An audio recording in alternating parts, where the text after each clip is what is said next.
Good morning, everyone. So today my session for next discussion for the next topic is beta-adrenergic antagonist or blockers. Now I'm going to discuss with you anti-adrenergic drugs, that is beta blockers. In previous session I discussed with you alpha blockers, and now I'm going to discuss with you beta blockers.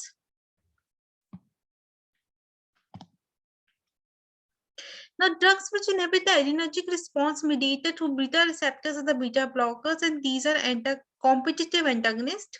Classification of beta blockers means these have been divided into first generation and second generation. First generation are the non-selective beta blockers. In those we have propranolol, pindorol, pantorol, nodarol, timolol. These are the drugs which act on both beta 1 and beta 2 receptors and block beta 1 and beta 2 receptors. Beta 1 selective second generation, that is which are cardioselective, means which act new beta blockers which exclusively act at myocardium. This is the mnemonic. New nebivolol, beta bisoprolol, bortexolol. Beta blockers act as acebutolol, atenolol, acebutolol, act exclusively esmolol at myocardium metoprolol, cardium carvedilol. These are the drugs which basically act at the beta 1 receptors, and these are cardioselective. Non-selective third generation are the vasodilating beta blockers, which act at by blocking the alpha 1 receptors, or by nitric oxide release, or by calcium channel blocking property, or by stimulating beta 2 receptors, or by potassium channel opening. These are the basically mechanism of action of non-selective beta blockers, which have the additional property like labetalol and cardiolol. These are alpha blockers. Bucindolol, cartiolol, these are other drugs, and other drugs are in this category can be nebivolol, and other drugs are celiprolol. These can be the drugs which are non-selective third generation vasodilated beta blockers. Beta 1 third generation are the blockers which block the beta 1 blockers, and also they have the beta 1 blocking activity plus vasodilated activity. They are celiprolol, nebivolol, and betaxolol. Now, this are the basically the drugs which have the non-selective beta blockers first generation.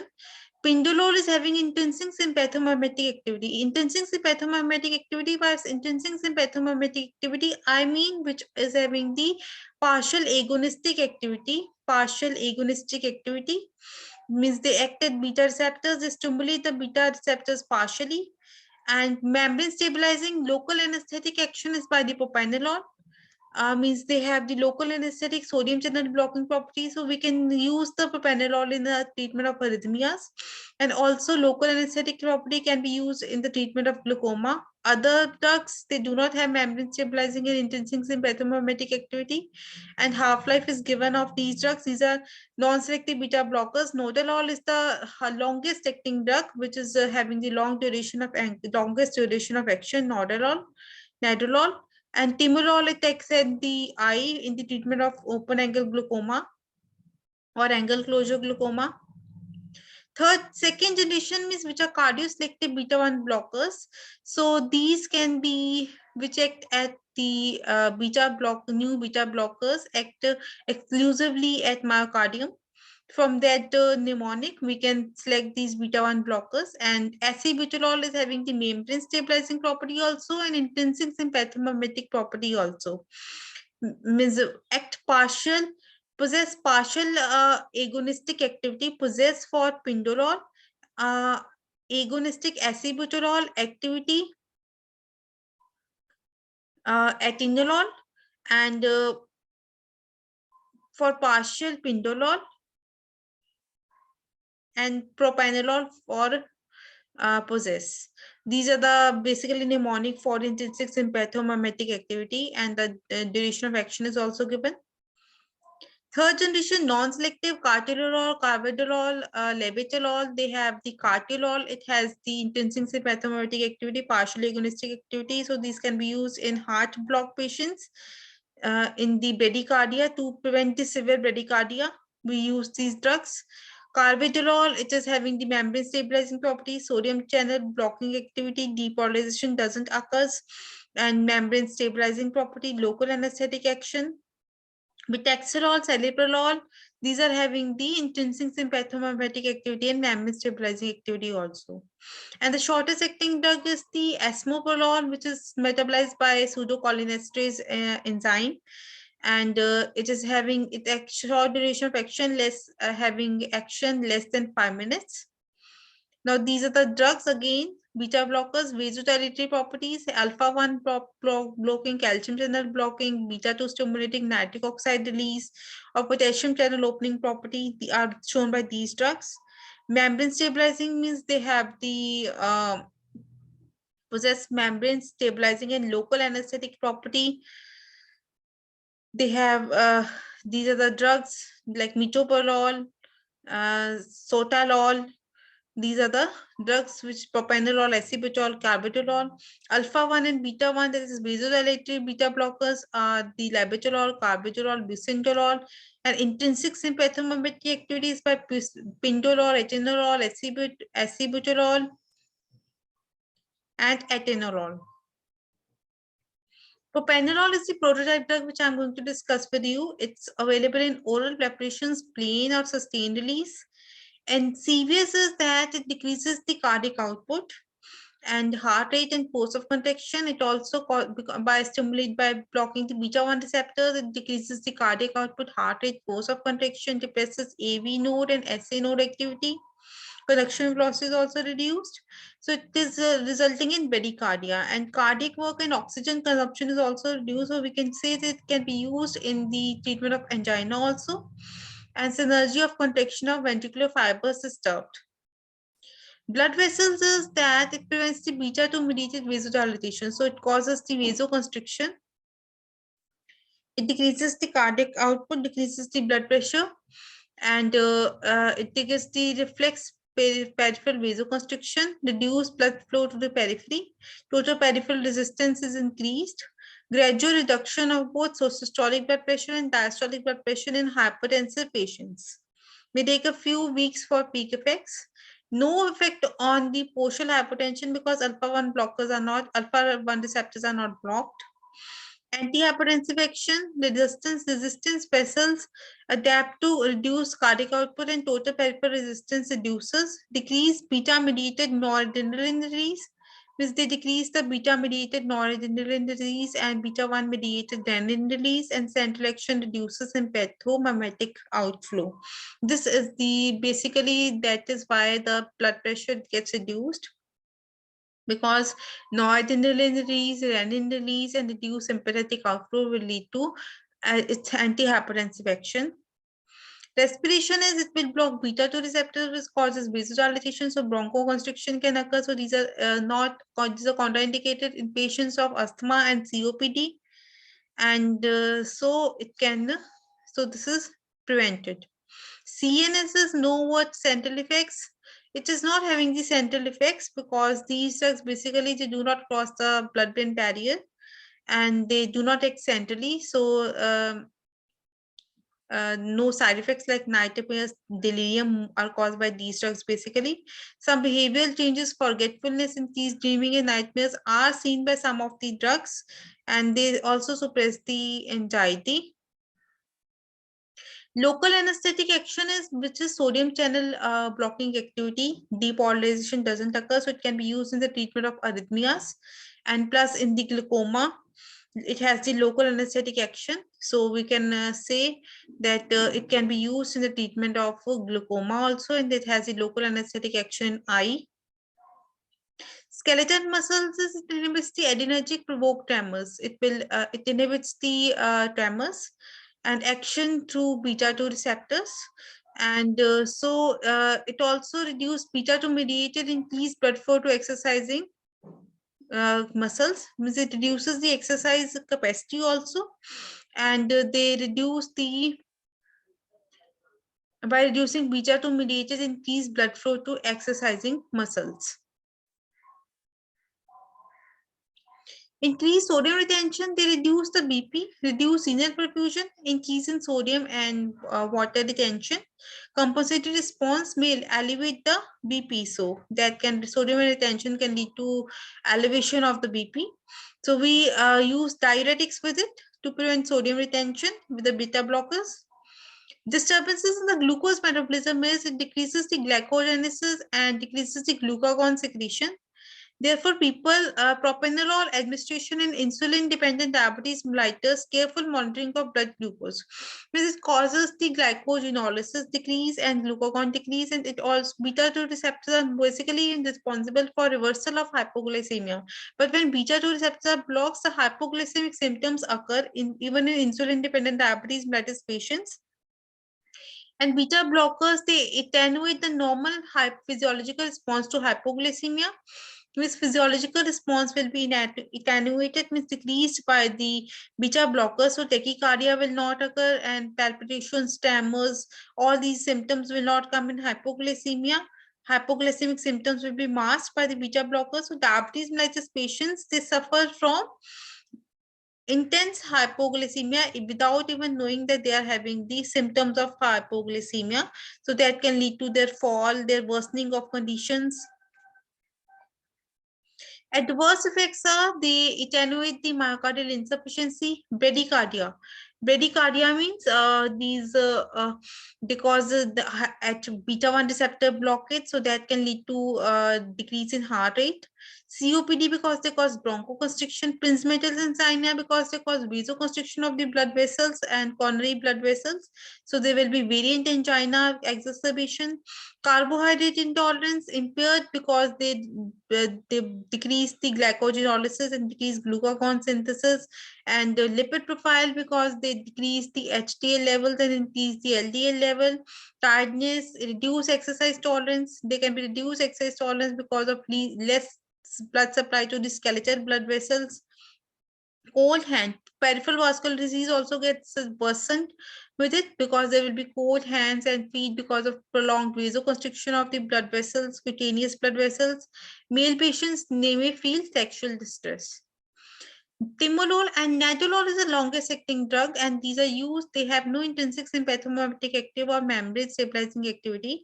So they can be used in chronic open angle glaucoma. Nadolol is having the half-life of 14 to 24 hours. It is longest acting drug. Can be used in for hypertension and angina. These can be used for hypertension also and for angina. That's this classical angina. And blockers with partial agonistic activity, that is membrane stabilizing activities, are pindolol and acebutolol and atenolol also.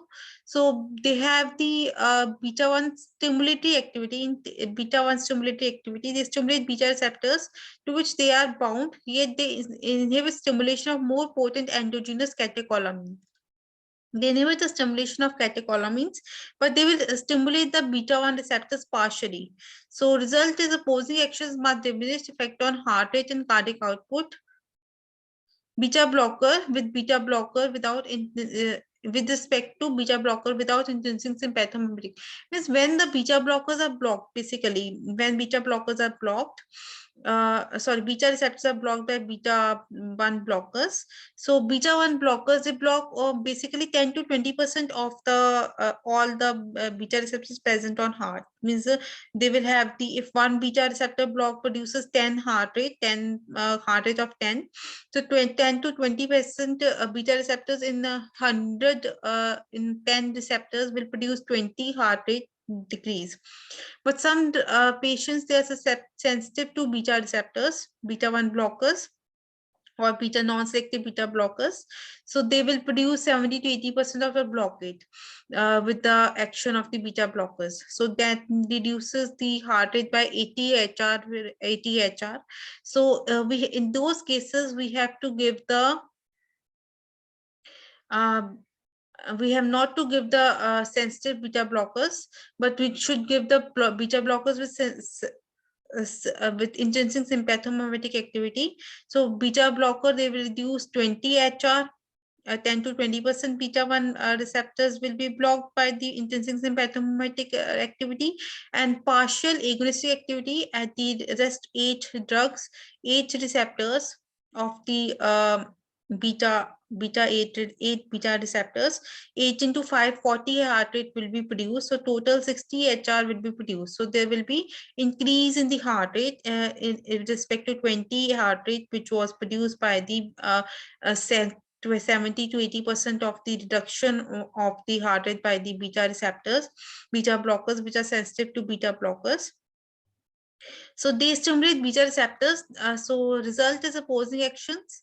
The effect of heart rate and cardiac output is reduced. Minimize disturbances in lipid and carbohydrate metabolism also. There is celiprolol is the drug which increases the lipid profile, improves the lipid profile, increases the HDL level, decreases the LDL level.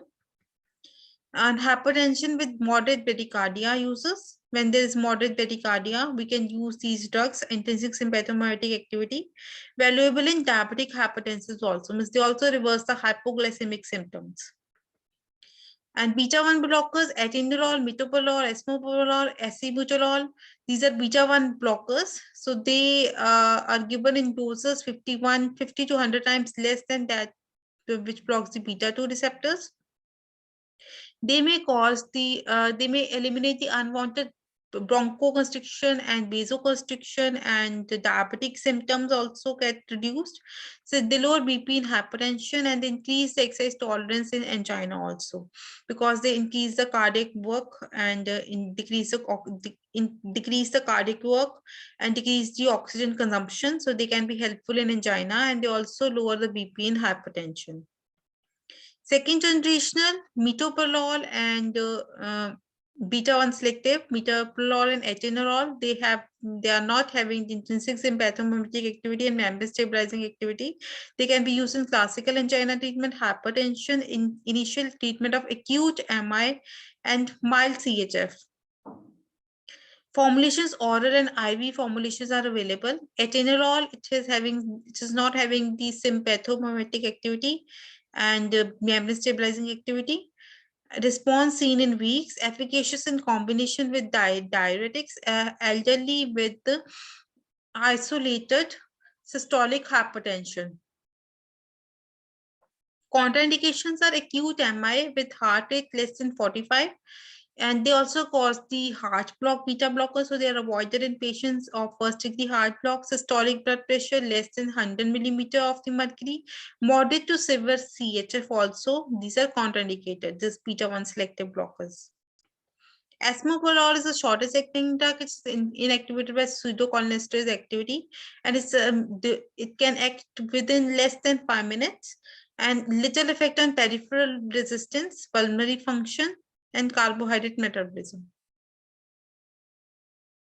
Sure, therapeutic use of selective beta 1 blockers. These can be used in hypertension with the pulmonary function, diabetes, hypertension patients, and cold extremities are not seen because they do not cause the vasoconstriction. So cold extremities are also not seen, and hypoglycemic symptoms are also not masked with it.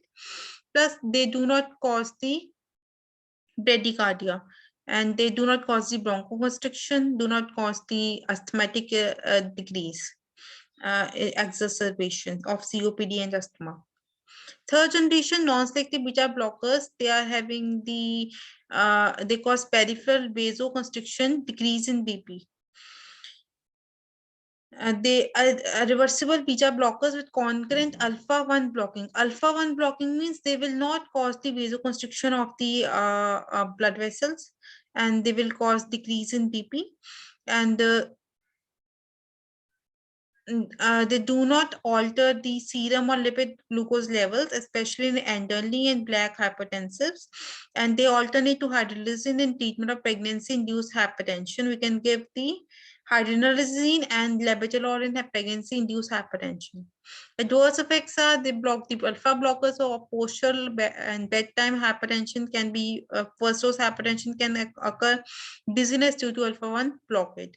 Carvedilol, it is having the alpha 1 blocking activity, plus it is antioxidant, it is anti-proliferative, and it's having membrane stabilizing activity, that is the local anesthetic action and intensive sympathomimetic activity, produces vasoconstriction because it blocks the alpha 1 receptors and does not increase beta receptor intensity, improve ventricular function, reduce morbidity and mortality.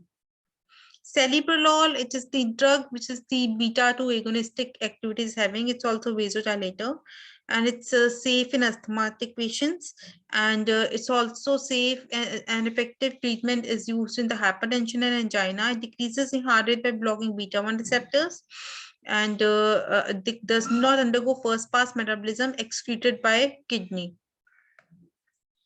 Therapeutic use of beta blockers, I've already told you, these inhibit the release of renin, juxtagranular repeaters, so angiotensinogen will not be get converted into angiotensin 1. So basically, and vasoconstriction is inhibited. So they inhibit the release of renin, juxtagranular cells of the kidney. So these can be used as the mild hypertensives. Angina, because it decreases the heart rate, decrease the myocardial oxygen demand, and they decrease the ventricular size. So these can be used, they reduce the chest pain on exertion, classical angina, and exercise tolerance is increased. Myocardium infarction, because they reduce the oxygen consumption, they reduce the infarct size. So they can be used to prevent arrhythmias also, and decrease the mortality after MI, prophylactically used to decrease the mortality after MI. Congestive heart failure, basically these are used in chronic CHF, and dilated cardiomyopathy also, and they retard the production of CHF and prolong the life, should not be used in patients with marked fluid retention. In acute CHF, which is not used, but in chronic CHF cases, we can use them. They can also prevent the remodeling in cases with increased sympathetic activity. They can also prevent the remodeling. Glaucoma, they reduce the oxygen intraocular tension, and intraocular aqueous production is reduced, secretion is reduced by decreasing the cyclic AMP, and thus aqueous production is reduced, so intraocular tension is reduced. And they know there is no change in pupil size. Timolol is the drug, do not affect ability of eye for near vision.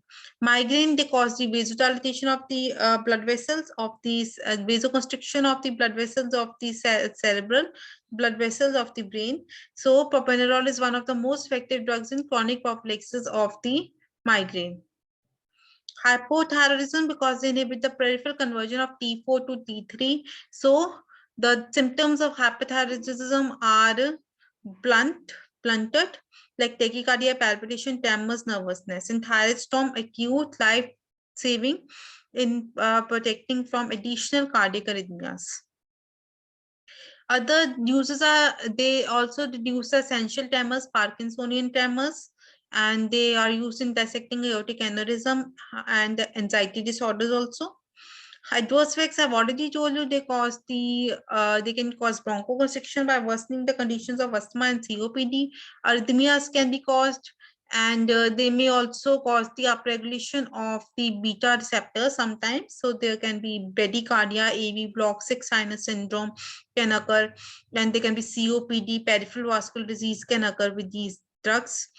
And sexual impairment in males to alpha adrenergic activation can occur, and in the by the vasoselective beta blockers, and beta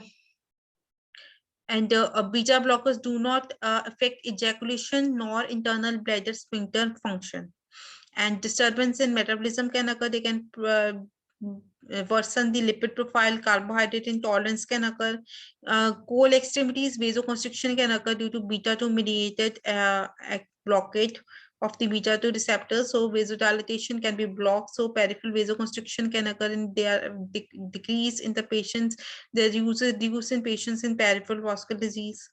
Dose of the drugs are that mostly the propranolol dosage is 40 to 80 milligram per day, gradually increased to 320 milligram per day. Stoppage should also be gradual.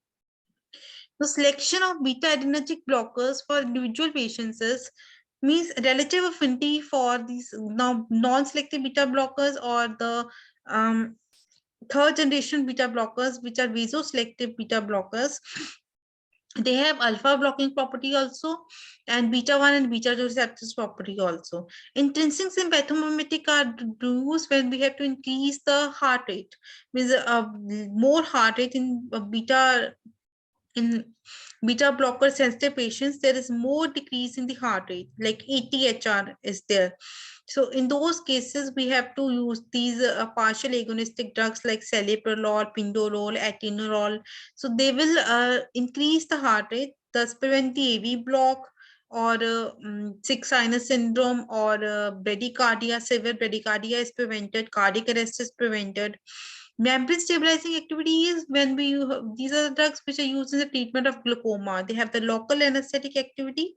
So the cornea, and these can also prevent the blindness because the cornea, which is avascular, the sensory nerves, they can sense the any change in the any injuries there to the eye. So sensory nerves, they can detect the injury and they can send the impulses to the facial nerve, which stimulate the orbicularis oculi and which will stimulate the corneal reflex, leading to closure of the eye. So if there is membrane stabilizing activity, local anesthetic action is there, that can be prevented. So we have to avoid in those cases the stabilizing activity. Otherwise, in glaucoma, we can use these drugs like membrane stabilizing activity, like metoprolol, atenolol. These are the drugs. They are having the sodium channel blocking activity also. Differences in lipid solubility. And like some drugs, they are more water soluble. They do not have the lipid solubility, so they can cross the blood. They cannot cross the blood-brain barrier. So side effects will be prevented. And some drugs are contraindicated in renal failure also, like nordarol, sotalol, atenolol. Capacity to induce vasoconstriction. They can cause vasoconstriction, peripheral vascular disease. So some drugs are prevented in those cases, which are alpha 1 blocking or beta 2 blocking. Pharmacokinetic properties, these are on the basis of pharmacokinetic properties, like we have to choose the drug. Thank you, and kindly subscribe to my YouTube channel if this video is helpful. I hope you understood.